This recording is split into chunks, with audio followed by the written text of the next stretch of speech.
ஒரு ஒப்பந்த ஊழியர்னால போய் இவ்வளவு அசால்ட்டா ஹார்ட் டிஸ்க்குகளை எடுக்க முடியுதுன்னு சொன்னா நம்ம வந்து அரசாங்கங்கள் வந்து நம்மளுடைய ட்ரஸ்டியாக டெண்டர் ஸ்க்ரூட்டினைசிங் கமிட்டியில் இருக்கக்கூடிய காசி என்ற நபர் இப்போ சஸ்பெண்ட் செய்யப்பட்டிருக்கிறார். அவர் அமைச்சர் செந்தில் பாலாஜி வீட்டில் என்ன வேலை பார்ப்பாரு? ஒரு மிடில் லெவல் அதிகாரி. அவருக்கு அமைச்சர் செந்தில் பாலாஜி வீட்டில் என்ன வேலை? உங்க வீட்டில் என்ன வேலை சார்? இவ்வளோ பெரிய மோசடி பண்ண. இப்போ இதை வந்து 1ஆம் தேதி ஏப்ரல் 1ஆம் தேதி என்னை கூப்பிட்றாங்க லஞ்ச ஒழிப்புல. கூப்பிட்டு இந்த ஹார்ட் டிஸ்கே எடுக்கிறவங்க ஹார்ட் காப்பிலேருந்து கிழிக்க மாட்டாங்களா? ஃபைல்லேருந்து கிழிச்சிட மாட்டாங்களா? மின்சார வாரியம் ஒவ்வொரு வருஷமும் பவர் பர்ச்சேஸ், இந்த மாதிரி டிரான்ஸ்ஃபார்மர் வாங்குறது, இதெல்லாம் மொத்தமாக செலவு பண்ணக்கூடிய தொகைன்னு பார்த்தீங்கன்னா 90,000 கோடி ரூபாய். நாங்கள் தெரியாமல் ஆன்லோடுன்னு போட்டுட்டோம், அது ஆஃப்லோடு தான் அப்படின்னு சொல்லி அவங்ககிட்ட ஒரு இமெயில் வாங்குறாங்க. அவன் 2 போடும்போது அவன் எப்படி எழுதிட்டான்னா சூப்பர்னன் இன்ஜினியர் ஆஃப் போலீஸ்னு எழுதிருக்கான். சூப்பர்னன் இன்ஜினியர் டான்ஜெட் கோல இருக்கிறவன். வெறும் ஊழல் செய்வதற்காக மட்டுமே அந்த சிசிடிவியை வந்து காணாமல் போக செய்யப்பட்டிருக்கிறது, அந்த வேலை செய்யாமல் விடப்பட்டிருக்கிறதுன்னு சொல்றாங்க. அதான் சொல்றேன், இது வந்து ஒரு மின்சார வாரிய அலுவலகமா, கொள்ளை கூடாரமா? 26 வருட நம்பிக்கை, லட்சக்கணக்கான சந்தோஷ திருமணங்கள். கல்யாணம்னாலே தமிழ் மேட்ரிமோனி தான். விகடன் நேயர்களுக்கு வணக்கம். இன்றைய சிறப்பு நேர்காணல்ல அறப்போர் இயக்கத்தின் ஒருங்கிணைப்பாளர் திரு ஜெயராம் அவர்களை தான் சந்திக்கிறோம். தமிழ்நாடு மின்சார வாரியத்தில் திருடப்பட்ட ஹார்ட் டிஸ்குகள் சம்பந்தமான விரிவான உரையாடல் தான் இது இருக்க போகுது. சார் வணக்கம். வணக்கம். தமிழ்நாடு மின்சார வாரியத்தில் திருடப்பட்ட ஹார்ட் டிஸ்குகள் இப்போ வந்து அது தமிழக அளவில் பேசுபொருளாக மாறி இருக்கு. திமுக தரப்புல என்ன சொல்றாங்கன்னா, இதை கூட வந்து பாதுகாப்பாக வைக்காத ஒரு அரசாங்கம். தாவேகா தரப்புல என்ன சொல்றாங்கன்னா, திமுக ஆட்சி காலத்தில் நடந்த ஊழல்களை மறைக்கிறதுக்காக இந்த திருட்டு நடைபெற்றிருக்கு அப்படின்ற சந்தேகத்தை முன்வைக்கிறாங்க. அதற்கான விசாரணைகள் போயிட்டு இருக்கு அப்படின்றாங்க. நீங்க தொடர்ந்து இந்த மின்சாரத்துறை சம்பந்தமா நடக்கக்கூடிய ஊழல்கள் சார்ந்து நிறைய களப்பணிகளை செஞ்சிருக்கீங்க. உங்களுடைய பார்வை என்ன சார்? இது நடந்த காலகட்டம் வந்து ரொம்ப ரொம்ப முக்கியமானதாக நான் பார்க்கிறேன். ஒன்று, புதிய அரசாங்கம் ஒன்று வந்திருக்கு. இரண்டாவது, நம்ம அறப்போர் தொடுத்த மின்மாற்றி டிரான்ஸ்ஃபார்மர் ஊழல்ல சென்னை உயர்நீதிமன்றம் அதை சிபிஐக்கு மாத்துறாங்க. லஞ்ச ஒழிப்புத்துறை அதை விசாரணை செய்யாமலே முடிக்கிறதுக்கு முடிக்கிறாங்க. ஹைகோர்ட் வந்து ரொம்ப தெளிவாக இவங்க செஞ்ச மோசடியெல்லாம் புரிஞ்சுக்கிறாங்க. அவங்க வந்து சிபிஐக்கு டிரான்ஸ்ஃபர் பண்ணிட்டாங்க. இப்போ சிபிஐ வந்து எனி டைம் அவங்க பதிவு பண்ணலாம், எஃப்ஐஆர் பதிவு பண்ணலாம், சர்ச் பண்ணலாம், என்ன வேணா செய்யலாம். ஏன்னா ஆதாரங்கள்லாம் ரொம்ப முக்கியமான ஆதாரங்கள் வந்து அவங்க வந்து கைப்பற்றுறாங்க. இப்போ இந்த மாதிரியான ஒரு நேரம் 2 வாரம் கால அவகாசம் கொடுத்தாங்க உயர்நீதிமன்றம். இந்த கரெக்டாக மே 15-16 அது முடியுது. அந்த காலகட்டத்தில் இவர் நிர்மல்குமார் அவர்களும் அமைச்சர் அவர்களும் வந்து ஒரு ஆய்வு பண்ணி அங்க இருக்கக்கூடியவர்களுக்கு முறைகேடு யாரெல்லாம் செய்யறீங்களோ உங்க மேல நடவடிக்கை எடுப்போம் அப்படின்னு சொன்னதாகவும் ஒரு தகவல் சொல்றாங்க. அப்போ இந்த மாதிரியான ஒரு பேக்ரவுண்ட்ல ஹார்ட் டிஸ்க் காணாம போயிருக்கு. அப்போ இது என்ன சந்தேகத்தை எழுப்புகிறது அப்படின்னு சொன்னா, ரொம்ப முக்கியமா ஏதோ ஆதாரங்களை, ஆவணங்களை அழிப்பதற்கான, ஏற்கனவே நடந்த ஊழல்களுடைய ஆதாரங்களை, ஆவணங்களை அழிப்பதற்கான ஒரு வேலையாகத்தான் இதை வந்து சந்தேகிக்க முடிகிறது. அப்கோர்ஸ் அதோடைய விசாரணை முழுவதுமாக நடக்கணும். இப்போ ஏதோ ஒருத்தரை கைது பண்ணிருக்கிறாங்க, கோபிநாத். அது ஒப்பந்த ஊழியர். ரொம்ப அதிர்ச்சியான ஒரு விஷயம் என்னன்னா, ஒரு ஒப்பந்த ஊழியர்னால ஒரு அரசு அலுவலகத்துல வந்து 18 ஹார்ட் டிஸ்கை எடுத்துட்டு போக முடியுது.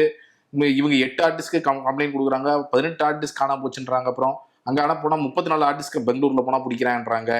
ஸோ இது எல்லாமே வந்து என்ன கேள்வி எழுப்புதுன்னா, அப்போ ஒரு ஒப்பந்த ஊழியர்னால போய் இவ்வளவு அசால்ட்டா ஹார்ட் டிஸ்க்குகளை எடுக்க முடியுதுன்னு சொன்னா, நம்ம வந்து அரசாங்கங்கள் வந்து நம்மளுடைய ட்ரஸ்டியாக, இந்த அரசு ஊழியர்கள் வந்து நம்மளுடைய ஆவணங்களை, மக்களுடைய ஆவணங்கள் இதில், அப்போ இந்த ஆவணங்கள் எல்லாத்தையும் அவர்கள் வந்து நம்பிக்கை அடிப்படையில் தான் அவங்களுக்கு கொடுக்கப்பட்டிருக்கு. அவங்க அதை பாதுகாக்கணும். ஆனால் ஒரு தனியார் நிறுவனக்காரர் வந்து இவ்வளவு எளிதாக எடுத்துட்டு போகக்கூடிய ஒரு சூழ்நிலை தான் இன்னைக்கு மின்சார வாரியம் இருக்கிறது அப்படிங்கிறதையும் இது காண்பிக்கிறது. இதுக்கு முன்னாடி இந்த மாதிரி எவ்வளவு ஆவணங்கள் காணாம போயிருக்கும், எவ்வளவு டிஸ்குகள் காணாம போயிருக்கும் அது நம்மளுக்கு தெரியல.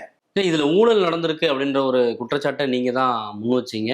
குறிப்பா இந்த டிரான்ஸ்ஃபார்மர் ஊழல், அதுல என்ன நடந்துச்சு இந்த சமயத்துல கொஞ்சம் கிளியரா சொல்லுங்க. டிரான்ஸ்ஃபார்மர் ஊழலை பொறுத்த வரைக்கும் இப்போ நீங்க 500 kVA டிரான்ஸ்ஃபார்மர் வாங்குறாங்க அப்படின்னா, 500 kVA இப்போ நம்ம இந்த டிரான்ஸ்ஃபார்மர் வந்து நமக்கு வோல்டேஜ் 11 kV வோல்டேஜை நம்ம வீட்டுக்கு தேவையான வோல்டேஜ் அளவுக்கு மாற்றி கொடுக்குது.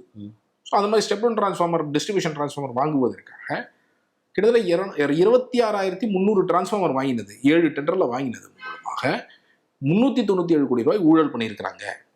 1000 கோடி ரூபாய்க்கு வாங்கின டிரான்ஸ்ஃபார்மர்ல 400 கோடி ரூபாய் கிட்டத்தட்ட ஊழல் பண்ணியிருக்காங்க. 40% ஊழல் பண்ணியிருக்கிறாங்கிறத இந்த புகார். இதுல நாங்க என்ன பண்ணியிருக்கிறோம் அப்படின்னு சொன்னா, இப்போ உதாரணத்துக்கு நீங்க 500 kVA டிரான்ஸ்ஃபார்மர் எடுத்தீங்கன்னா 26 பேர் போட்டி போடுறாங்க. 26 பேர் போட்டி போட்டு 26 பேரும் அச்சடிச்ச மாதிரி ஒரே வலைய கொட்டேஷனா கொடுக்குறாங்க.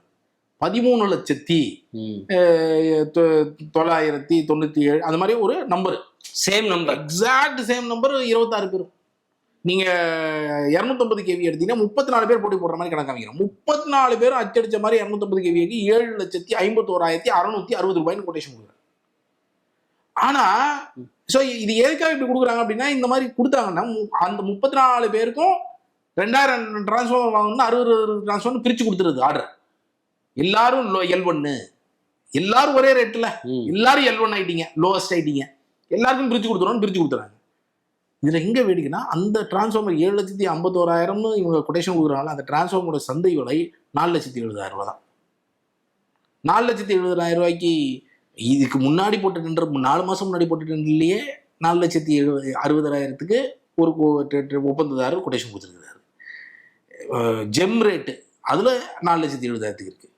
இப்போ மிச்ச மாநிலங்கள் ராஜஸ்தான் வாங்கின ரேட்டு 315 kVA அவங்க 5,38,000 தான் வாங்கியிருக்கிறாங்க. அப்போ இது எல்லா ஆதாரங்களையும் கொடுத்துருக்குறோம். அப்போ இவங்க என்ன பண்றாங்க, இவங்க 7 லட்சத்தி இவ்வளவு இருக்கு, நாங்க கம்பேரிசனுக்கு ஒரே ஒரு மார்க்கெட் ரேட் வச்சிருக்கோம், 6,70,000 ஒரு மார்க்கெட் ரேட்டை வச்சாங்க. அது என்னன்னா கம்பேரிசனே தப்பா இருந்தது. ஆஃப் லோடுக்கு பதில் ஆன் லோடுன்னு சொல்லி ஒரு ஸ்பெசிஃபிகேஷனே ஹையர் ஸ்பெசிஃபிகேஷன் வச்சு கம்பேரிசனை வச்சு சும்மா அதிகமான ரேட்டுக்கு வந்து ஏதோ ஒரு ரேட்டுன்னு ஒன்று வைக்கணும் இல்லையா, மார்க்கெட் ரேட்டு, அதுக்கு ஒன்று வச்சிருந்தாங்க. இப்போ இதெல்லாம் நம்ம காமிச்சுதான் இன்னைக்கு உயர்நீதிமன்றத்தில் வாதாடி 5 மணி நேரம் வாதாடி இருக்கும். இந்த ஆதாரங்கள்லாம் காமிச்சு 5 மணி நேரம் வாதாடி தான் எப்படி இதில் வந்து இவ்வளோ பெரிய மோசடி பண்ண. இப்போ இதை வந்து 1ஆம் தேதி ஏப்ரல் 1ஆம் தேதி எனக்கு கூப்பிட்றாங்க லஞ்ச ஒழிப்பு பியூரோவில். கூப்பிட்டு இந்த 250 இந்த சொல்லியிருக்கிறீங்களே, இதுக்கு ஆதாரம், இதுக்கு ஆதாரம் இருக்கான்னு கேட்குறாங்க. இருக்குங்க, நான் ஆவணங்கள்லாம் உங்களுக்கு என்னெல்லாம் ஆவணங்கள் வேணும்னு சொல்லுங்க, நான் நோட் பண்ணிக்கிறேன், நான் உங்களுக்கு வேற என்னெல்லாம் ஆவணங்கள், நான் ஏற்கனவே நிறைய ஆவணங்கள் கொடுத்துருக்கிறேன், அது தவிர இன்னும் சிலது கேட்குறாங்க, நான் ஒன்று கொண்டு வந்து கொடுக்குறேங்கன்னு சொல்கிறேன். அப்புறம் எனக்கு டவுட் வந்துடுது, இவங்க நம்ம இன்னும் 4 நாள், ஏன்னா கடைசி ஹியரிங்க்கு வரத்துக்கு முன்னாடி கரெக்டாக கூப்பிட்றாங்க. நான் அப்போ அவங்கள்ட்ட கேட்குறேன், என்னங்க ஏங்க நீங்கள் வந்து இவ்வளோ 6 மாதமும் 7 மாதமா நீங்கள் ஆரம்பிச்சதுல நீங்களே வந்து அந்த தமிழ்மணி ஒரு டிஎஸ்பி வந்து இன்வெஸ்டிகேஷன் பண்ணுறாங்க, நீங்கள் வந்து 5-6 மாதம் ஆச்சு, இப்போ கூப்பிடாம இப்போ வந்து கடைசியில் ஏன் கூப்பிட்றீங்க அப்படின்னும் போது, இல்லை நாங்கள் வந்து இந்த மாதிரி விசாரிக்கணும். சரி, நான் வந்துட்டு என்ன பண்ணுறேன்னா அடுத்த நாளே போயிட்டு, சரி எனக்கு டவுட் வந்துருச்சு இவங்க ஏதாவது மூடுறதுக்கு ஏதாவது வேலை பண்ணுறாங்க, அடுத்த நாளே போயிட்டு நான் என்ன பண்ணுறேன்னா அட்லீஸ்ட் 1-2 ஃபர்ஸ்ட் கொண்டு போய் கொடுத்துருவோம். முதல்ல 250 kV அதை கொண்டு போய் கொடுக்குறேன். இவங்க மீட் பண்ண மாட்டேன், இன்ஸ்பெக்டர் தான் அவங்க இல்லை அப்படின்னாங்க. நான் ஈவினிங் 5 மணிக்கு 5:30 மணிக்கு கொண்டு போய் இன்ஸ்பெக்டருக்கு உட்கார வச்சு அவருக்கு எக்ஸ்பிளைன் பண்ணுறேன். பாருங்க ஆன் லோடுன்னு போட்டுருக்காங்க, இது பண்ணியிருக்கிறாங்க. இவங்க என்ன பண்ணுறாங்க, அன்னைக்கு ஈவினிங்கே நான் கொடுத்த ஆவணத்தை மின்சார வாரியத்தை கொடுத்தாங்க.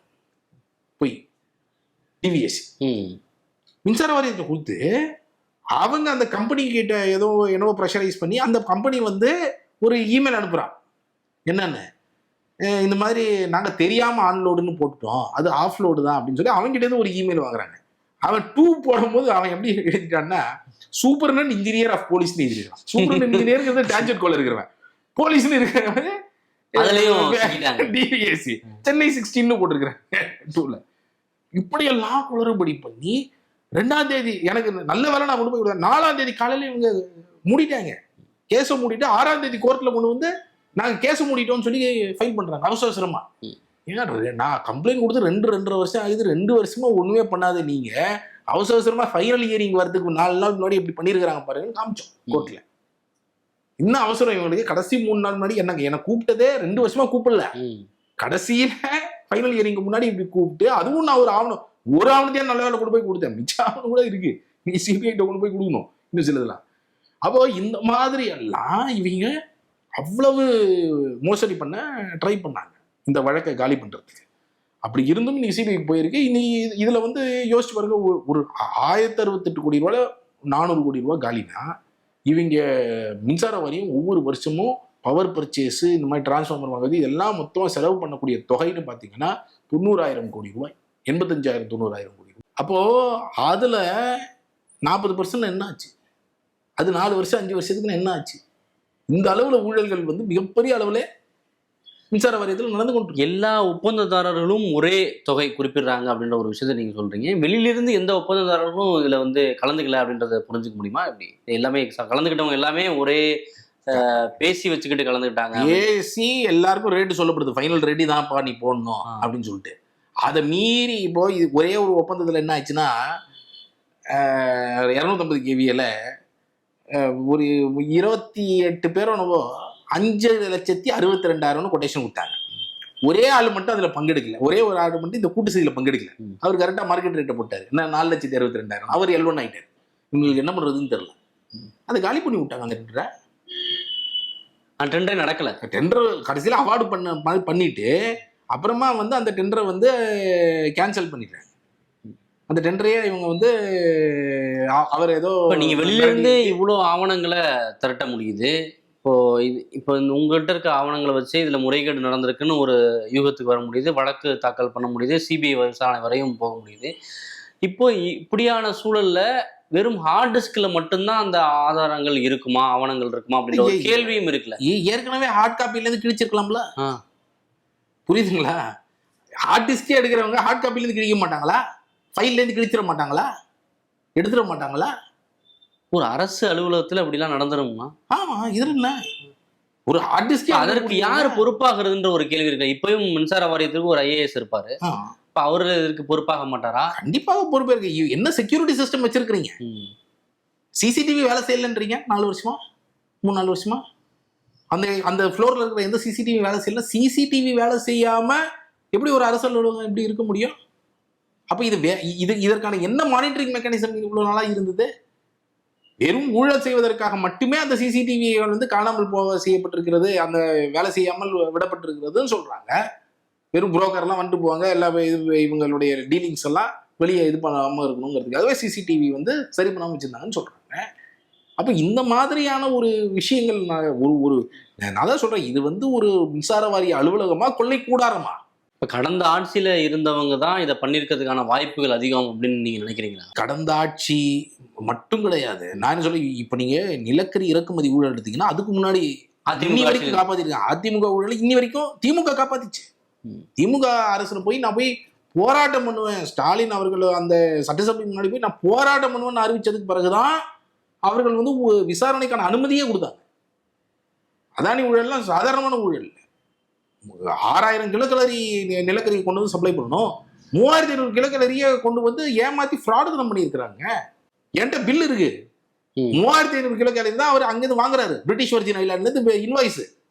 அதே 69,925 மெட்ரிக் டன் அதே MV கேலியோபில் கப்பல், அதே கப்பல் இங்க வந்து இறங்குது. அந்த கப்பலை வந்து மின்சார வாரியத்துக்கு இவர் கொடுக்குற பில்லு அதே 69,925 மெட்ரிக் டன்னுக்கு 6,000 கிலோகலரின்னு சொல்லி கொடுக்குறாரு. அங்க 3,500 கிலோகலரிக்கு வாங்குறாரு. அங்க $33 வாங்கிட்டு இவர் இங்க $91 பில் போட்டிருக்கிறாரு. ஒரு தரம் குறைந்த நிலக்கரிய 6,000 கிலோகலரின்னு ஒருத்தர் சப்ளை பண்ணியிருக்கிறாரு அதானி. அதுவும் மல்டிபிள் விலைக்கு 2 மடங்கு அதிகம், 3 மடங்கு அதிகம். சும்மா இல்ல, இவ்வளவு ஆதாரங்களை நான் கொடுத்துருக்குறோம். இந்த மாதிரி ஒரு ஆதாரங்கள் இவ்வளவு ஆதாரங்கள் கொடுத்து கூட நீங்க FIR போட முடியாம இந்த ஆட்சி முடியறதுக்கு முன்னாடி அந்த DVAC உடைய IOக்கு அவ்வளவு பிரஷர், மூடிருங்க எனக்கு கூப்பிட நான் காமிக்கிறேன். நான் ஏன் பக்கத்து மாநிலம் பாருங்க, ஆந்திரா பாருங்க, கர்நாடகா பாருங்க, $10 $15 குறைவா வாங்கியிருக்கிறாங்க 6,000 கிலோகலரிக்கு. போன வருஷம் வாங்கியிருக்கிறாங்க, அதுக்கு முன்னாடி வருஷம் வாங்கியிருக்கிறாங்க. முன்னாடி வருஷத்துக்கு இந்த வருஷத்துக்கும் மார்க்கெட் சந்தை விலை இவ்வளவு சரிஞ்சிருக்கு, இன்னும் $10 சரிஞ்சிருக்கு. அப்போ இன்னைக்கு வந்து இன்னும் $20 கம்மியா வாங்கணும், அவங்களை விட கூட $10 வாங்கி வச்சிருக்காங்க. இதெல்லாம் ஆதாரம், இதெல்லாம் கம்பேரிசன் நீங்க எடுக்கணுமா இல்லையான்னு கேட்கிறேன் நான். இதெல்லாம் காமிக்கிறேன் நான். அவ்வளவு பிரஷர் அவங்களை வந்து எப்படியாவது மூடணும்னு சொல்லிட்டு லஞ்ச ஒழிப்புத்துறை மேல அவ்வளவு பிரஷர். கடைசியில எதுக்கு? அதிமுக ஆட்சிகள் நடந்த மோடியுடைய நண்பர் அதானியுடைய ஊழலை காப்பாற்றுவதற்கு திமுக ஆட்சியில் அவ்வளவு பிரஷர். அந்த துரைன்ற ஒரு IPS அவர் தான் வந்து ஹெட் கடைசியில இல்லையா, இன்சார்ஜ். அவரெல்லாம் பதில் சொல்லணும். இதுக்கு என்ன பண்ணீங்க, ஏன் FIR போடல? இதெல்லாம் இவ்வளவு விஷயங்கள் இப்ப இதோடைய ஆவணங்கள் எல்லாம் இந்த ஆர்டிஸ்ட்ல இருக்குமா இருக்காத? நான் கேட்கிறேன்னா இதெல்லாம் இன்னைக்கு DVAC FIR போடணும். ஒரு ஒப்பந்த ஊழியருக்கு எந்தெந்த ஹார்ட் டிஸ்க்ல எந்தெந்த சிஸ்டத்துல என்ன டேட்டாஸ் இருக்குன்னு தெரிஞ்சிருக்கு. பர்டிகுலரா அந்த சிஸ்டத்துல இருந்து அந்த ஹார்ட் டிஸ்க்ல மேனேஜ்மெண்ட் இது நடந்தது மெட்டீரியல் மேனேஜ்மெண்ட் டிவிஷன்ல. மெட்டீரியல் மேனேஜ்மெண்ட் டிவிஷன் என்பது கொள்முதல் செய்வதற்கான டிவிஷன். இதுலதான் அந்த 85,000 கோடி ரூபாய் செலவு பண்றாங்க பாத்தீங்களா. அதுல பெரும்பாலான தொகை மெட்டீரியல் மேனேஜ்மெண்டோடைய கொள்முதல்கள். அந்த துறையில தான் அந்த டேட்டாஸ் எல்லாமே இருக்கும். அந்த துறையில இருந்துதான் இந்த ஹார்ட் டிஸ்குகள் காணாம போயிருக்கு. அந்த கொள்முதல் துறையில இருந்துதான் இந்த ஹார்ட் டிஸ்குகள் காணாம போயிருக்கு. அதுதான் நம்ம புரிஞ்சுக்கணும். அப்போ இது ஏதோ வேற ஏதோ துறைகள்ல இருந்து காணாம போகல, கொள்முதல் துறையில இருக்கக்கூடிய ஹார்ட் டிஸ்குகள் காணாம போயிருக்குங்கிறது தான் கம்ப்ளைண்ட். அப்ப அங்கதான் டெண்டருடைய ஆவணங்கள் எல்லாம் கொள்முதல் துறையுடைய ஹார்ட் டிஸ்க்ல தான் இருக்கும். இப்போ இது சம்பந்தமா முன்னாள் மின்சாரத்துறை அமைச்சர் செந்தில் பாலாஜி அவர்கள்ட்ட கேட்கும்போது நேற்று செய்தியாளர் சந்திப்பில் அவர் சொல்லியிருக்காரு, யார் எடுத்தாங்கன்றது தெரியும்ல, எப்படி அளவு போச்சுன்னு பாருங்க, கண்டுபிடிங்க, நடவடிக்கை எடுங்க, ஆட்சி அதிகாரம் உங்ககிட்ட தானே இருக்கு, இதில் ஊழல் நடங்கிறதுக்கான எந்த வித முகாந்திரமும் இல்லை, ஏன்னா ஒரு டெண்டர் நடைமுறை அப்படிங்கிறது எப்படி நடக்கும் அப்படின்னு ஒரு பெரிய விளக்கம் கொடுத்துருக்கு. அவர் எதுக்கு வந்து சொல்றாரு, அவர் எதுக்கு வந்து பேட்டி கொடுத்தாரு புரியல எனக்கு. இல்லை, செய்தியாளர்கள் உங்கள்கிட்ட கேட்குறாங்க இது மாதிரி ஹார்ட் டிஸ்க் காணும் அப்படிங்கும்போது அதற்கான விளக்கமாக அவர் கொடுக்குறாரு. சொல்ற அவரு அன்னைக்கு டிரான்ஸ்ஃபார்மர் ஊழல் வந்தது, இஷ்யூ வந்தது கோர்ட்ல, வந்த அன்னைக்கே பேட்டி கொடுத்தாரு. பேட்டி கொடுத்து தப்பு தப்பா தகவல்கள் சொன்னாரு. அவர் வந்து டெண்டர்ல எந்த விதமான முறைகேடும் நடக்கல அப்படின்னு சொன்னாரு. இவ்வளவு ஆதாரங்கள் இருக்கு, நம்ம ஆதாரங்களுடைய அடிக்கணும். அவர் சொல்றாரு எல்லாமே டெண்டர் தான். அப்புறம் இப்படி 34 பேர் ஒரே ரேட்டு போட்டாங்கன்னா, நீங்க ஒரே ரேட்டு போட்டவங்க நீங்க கேன்சல் தானே பண்ணணும். அதிகாரி எல்லாத்துலயும் இந்த அதிகாரிகளும் உடந்தே. அந்த அதிகாரி என்ன பண்ணாரு, அந்த காசிங்கிற அதிகாரி டிரான்ஸ்ஃபார்மர் ஊழல்ல நான் என்ன கேட்கிறேன்னா, காசிங்கிற அதிகாரி எங்க உட்கார்ந்தாரு? அவர் மின்சார வாரியத்து ஆபீஸ்ல உட்கார்ந்தாரு. செந்தில் பாலாஜி உங்க வீட்டுல உட்கார்ந்தாரு. உங்க வீட்டுல டெய்லி உட்காந்து வேலை பார்த்துட்டு இருந்தாரு பினான்சியல் கண்ட்ரோலரா. டிரான்ஸ்ஃபார்மர் ஊழலுடைய இன்னொரு முக்கியமான பார்ட் என்னன்னா, அது டெண்டர் ஸ்க்ரூட்டினைசிங் கமிட்டியில இருக்கக்கூடிய காசி என்ற நபர் இப்ப சஸ்பெண்ட் செய்யப்பட்டிருக்கிறார். அவர் அமைச்சர் செந்தில் பாலாஜி வீட்டுல இருந்தா வேலை பார்ப்பாரு, ஒரு மிடில் லெவல் அதிகாரி. அவருக்கு அமைச்சர் செந்தில் பாலாஜி வீட்டுல என்ன வேலை? உங்க வீட்டுல என்ன வேலை சார்? அவர் டெய்லி வந்து உங்க வீட்டுல வந்து வேலை செய்யறதுக்கு என்ன இருக்கு? டெய்லி காலையில வந்துட்டு ஈவினிங் போறாரு. நாங்களே 4 நாள் படம் பிடிச்சிருக்கிறோம். அவர் வந்து இவர் வீட்டுக்கு வந்துட்டு போறது படம் பிடிச்சு அந்த ஆதாரங்களை, வீடியோ ஆதாரங்களை கொடுத்துருக்குறோம். நான் என்ன கேட்கிறேன்னா, செந்தில் பாலாஜி அவர்கள் இந்த மாதிரி டிரான்ஸ்ஃபார்மர் ஊழலுக்கு அப்படியே அபத்தமா இப்ப இந்த இதுல வந்து சொல்லி ஓகே, இந்த இதுல டிவிக்கு ஆட்சி வந்திருக்கு, நடவடிக்கை எடுங்கன்னு சொல்றாரு. நடவடிக்கை எடுக்கட்டும், அது இது இல்லை. பட் பாயிண்ட் என்னன்னா, இந்த ஆவணங்கள்லாம் காணாமல் போச்சு அப்படின்னு சொன்னா, இந்த ஆவணங்கள் டெண்டர் ஆவணங்கள்லாம் காணாமல் போகுதுங்கிற கவலையை அவர் படணும்ல. 2021 இருந்து 2026 மின்சார வாரியத்துல ரெவென்யூ நம்மளோட டாரிஃப் எல்லாம் ஏத்திட்டாங்க கண்ணா முன்னான்னு. 60,000 கோடி ரூபாய் இருந்த ரெவென்யூ வந்து 1 லட்சம் கோடி ரூபாய் போயிடுச்சு. ரைட்டா? 1 லட்சம் கோடி ரூபாய் போயும் கூட மின்சார வாரியம் ஏன் பெரிய அளவில் ப்ராஃபிட் பண்ணல? நீங்க வந்து டாரிஃப் எல்லாம் நீங்க இஷ்டத்துக்கு ஏத்தியாச்சு. 60,000 கோடியிலேருந்து 1 லட்சம் கோடி போயிடுச்சு. கடன்ல இருந்து நாங்கள் மீட்டு கொண்டு வந்துட்டோம், ஒரு சமநிலைக்கு கொண்டு வந்துட்டோம் அப்படின்றாரு. நீங்க எக்ஸ்பெண்டிச்சரை பாருங்க. எக்ஸ்பெண்டிச்சர் பார்த்தீங்கன்னா, நான் என்ன கேட்குறேன், 50,000 கோடி ரூபா பவர் பர்ச்சேஸ் இந்த எக்ஸ்பெண்டிச்சர் எப்படி 75,000 கோடியா ஜம்ப் ஆகுது? எப்படி ஜம்ப் ஆச்சு? இன்னைக்கு சோலார் பவர் 7 ரூபாய், இந்த சோலார் பவர் 2,000 ரூபாய்க்கு வந்தாச்சு. அப்போ இதற்கு இந்த மாதிரி டிரான்ஸ்ஃபார்மர் மாதிரி பல ஊழல்கள் தான் அதற்கு காரணம், எக்ஸ்பெண்டிச்சர் இவ்வளவு இன்க்ரீஸ் ஆகிறதுக்கு. அதை வந்து நம்ம வந்து இன்னைக்கு ப்ரோவ் பண்ணணும். இன்னைக்கு வந்து விசாரணை, நான் திரும்ப சொல்றேன், மின்சார வாரியத்துடைய ஊழல்களை நீங்க விசாரிச்சு நடவடிக்கை எடுத்தாலே, கடந்த 10 ஆண்டுகள்ல நடந்த ஊழல்கள், 65,000 கோடி ரூபாய்க்கு நடந்த ஊழல்கள் நம்ம மட்டுமே புகார் கொடுத்துருக்கிறோம். திமுக ஆட்சி, அதிமுக ஆட்சி 2 ஆட்சியிலும் நடந்திருக்கு. நீங்க நிலக்கரி போக்குவரத்து ஊழல் பாத்தீங்கன்னா 2 ஆட்சியிலும் நடந்திருக்கு. 2,500 கோடி ரூபாய்க்கு டிரான்ஸ்ஃபார்மர் திமுக ஆட்சி நடந்து கொடுத்துருக்கிறோம். அதிமுக ஆட்சி நிலக்கரி இறக்குமதி ஊழல் 6,000 கோடி ரூபாய் ஊழல். அதானி மட்டுமே 3,000 கோடி ரூபாய். அதான் அதிமுக ஆட்சியில. ஆமா, தனியாரிடம் இருந்து மின்சாரம் வாங்கினது long term power purchase agreement, அது அதிமுக ஆட்சி காலத்துல தான் போடப்பட்டது. ஆனா அதுல 54,000 கோடி ரூபாய், இன்ஃபேக்ட் 54,000 கோடி ரூபாய்க்கு நாங்கள் கம்ப்ளைண்ட் கொடுத்தது வந்து நீங்க லஞ்ச ஒழிப்புத்துறை டிராஃப்ட் எஃப்ஐஆரே தயார் பண்ணிட்டாங்க. எஃப்ஐஆரே ரெடியா இருக்கு. 54,000 கோடி ரூபாய்க்கு ஊழல் நடந்திருக்குன்னு. இப்போ இந்த டிரான்ஸ்ஃபார்மர் ஊழல்ல சிபிஐ விசாரணையை தொடங்க இருந்த நேரத்துல இந்த ஹார்ட் டிஸ்குகள் காணா போயிருக்கு அப்படின்றதா ரொம்ப முக்கியமான ஒரு விஷயம். நீங்க அது மட்டும் கிடையாதுங்கிறதுக்கு சொல்றேன். இவ்வளவு ஊழல்கள் இருக்கு, இவ்வளவு ஊழல்களோட இப்ப இதெல்லாம் லஞ்ச ஒழிப்புத்துறை இது விசாரணையில இருக்கு. இப்ப இந்த ஒரு பின்புலத்திலேயே ரொம்ப முக்கியமா சிபிஐ கிட்ட டிரான்ஸ்ஃபார்மர் ஊழல் போனவையே அவங்க இப்ப விசாரணையை துவங்க வேண்டிய நேரத்துல இது காணாமல் போயிருக்கிறது. இப்போ இந்த பேக்ரவுண்டில் தான் நம்ம என்ன கேட்குறோம்னா, இது ஒரு துரிதமான விசாரணை. அந்த யார் திருடினாரோ அவர் மட்டும் இல்லாமல் அதுக்கு பின்னாடி யார் இயங்கி இருக்கிறாங்க, இந்த மாதிரி எவ்வளவு ஆவணங்கள், எவ்வளவு ஹார்ட் டிஸ்க்குகள் இதுக்கு முன்பு காணாமல் போயிருக்கு, என்ன ப்ரொசீஜர் வச்சிருக்காங்க. ஒரு தனியார் வந்து உள்ளுக்குள்ள வந்துட்டு ஹார்ட் டிஸ்க் எடுத்துகிட்டு போயிட முடியும் அவ்வளோ சாதாரணமான எப்படி இருக்க முடியும்? இல்லை, மேல்மட்ட அதிகாரிகளோட ஒப்புதல் இல்லாமல் அவங்களுடைய பெர்மிஷன் இல்லாமல் அதை எடுக்க முடியும். அதான் கேட்குறோம். ஒரு தனியார் வந்து நீங்கள் ஒரு கவர்மெண்ட் ஆஃபீஸில் ஒரு கவர்மெண்ட் சர்வெண்ட்டோடைய பர்மிஷன் இல்லாமல் அவரால் எடுக்க முடியுமா? அது எப்படி எடுக்க முடியும்னு கேட்குறேன் நான். அப்போ ஒரு பெரிய கூட்டு சதி தான் அதில் நடந்திருக்கு. கண்டிப்பாக அதற்கு பின்பு அவர் மட்டுமே செய்திருக்க வாய்ப்பே கிடையாதே. அதற்கு பின்பு கண்டிப்பாக ஏதோ ஒரு அதிகாரி இருந்திருக்கணுங்க. அந்த அதிகாரி மட்டுமா, இல்லை அந்த அதிகாரிக்கு வேற யாராவது ஒரு அதிகாரி சொல்லி பண்ணாங்களா, வேற யாராவது அரசியல்வாதி சொல்லி பண்ணாங்களா? இது மாதிரி இந்த விஷயங்கள் எல்லாமே ப்ரோவ் பண்ணப்படணும்ல, இதெல்லாம் விசாரணை செய்யப்படணும்ல. இதுல நீங்க என்ன கோரிக்கை வைக்கிறீங்க? நாங்கள் என்ன கோரிக்கை வைக்கணும், இப்போ இந்த மாதிரியான ஒரு இன்வெஸ்டிகேஷன் சிபிசிஐடியோ சென்ட்ரல் கிரைம் பிரான்ச்சோ இவங்க பண்ண வேண்டிய ஒரு இன்வெஸ்டிகேஷன் ரொம்ப முக்கியமாக.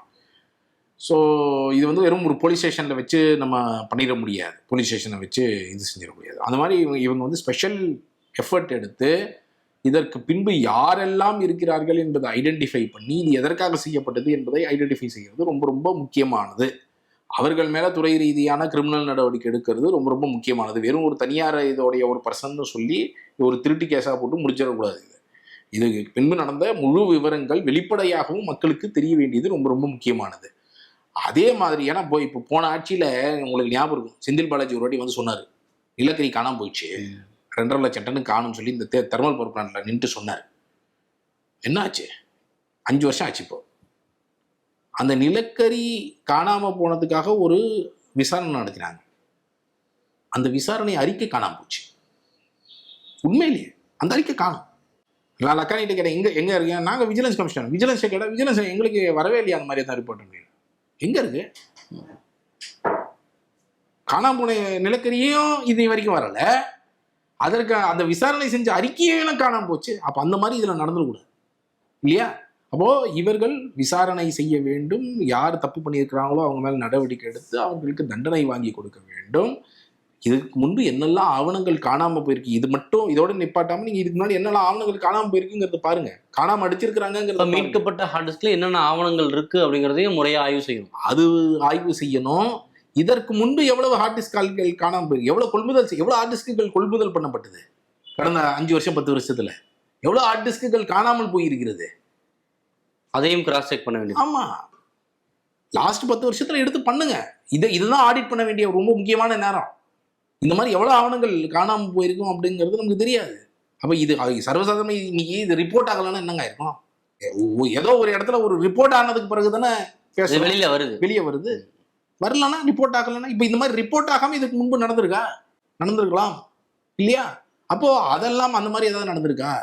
இதற்கு முன்பு காணாமல் போயிருக்கிறதா, காணாமல் அடிக்கப்பட்டிருக்கிறதா அப்படிங்கிறதெல்லாம் இதான் கரெக்டான. இதற்கு இந்த துறை ரீதியான IAS அதிகாரிகளும் பொறுப்பாக கண்டிப்பாக அதில் ஒன்றும் டவுட்டே கிடையாது. இது அக்கௌண்டபிலிட்டி அவங்க எல்லார் மேலேயும் ஃபிக்ஸ் பண்ணணும். நீங்கள் டெண்டரில் செந்தில் பாலாஜி சொல்கிறாருன்னா IAS அதிகாரிகள் வரைக்கும் போகுதுன்னா அந்த கேஸில் IAS அதிகாரியும் சேர்த்து தான் நாங்கள் கம்ப்ளைண்ட் கொடுத்துருக்குறோம். டெண்டர் மட்டும் சொல்லலை, இப்போ இந்த திருட்டு சொல்கிறேன். அதனால சொல்கிறேன், அக்கௌண்டபிலிட்டிங்கிறது வெறும் நீங்கள் லோவர் லெவல் அஃபீஷியலோட நிப்பாட்டி விட முடியாது. ஹையர் லெவல் வரைக்கும் நீங்கள் அதை பாதுகாக்கிறதுக்கு என்ன சிஸ்டம்ஸ் வச்சுருக்கிறீங்க அப்படிங்கிறது ரொம்ப முக்கியம்.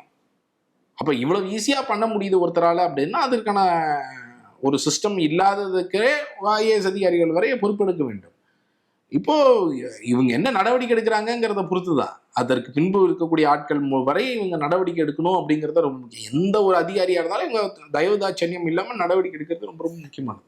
ஓகே சார், பொறுத்திருந்து பார்ப்போம் இந்த விவகாரத்தில் அடுத்து என்ன நடக்குது, அரசாங்கம் என்ன நடவடிக்கை எடுக்குது, இது பின்னணியில் யாரெல்லாம் சம்மந்தப்பட்டிருக்காங்க அப்படிங்கிறத பொறுத்து நம்ம அடுத்து டிஸ்கஸ் பண்ணலாம் சார். உங்கள் நேரத்துக்கு நன்றி. 26 வருட நம்பிக்கை, லட்சக்கணக்கான சந்தோஷ திருமணங்கள். கல்யாணம்னாலே தமிழ் மேட்ரிமோனி தான்.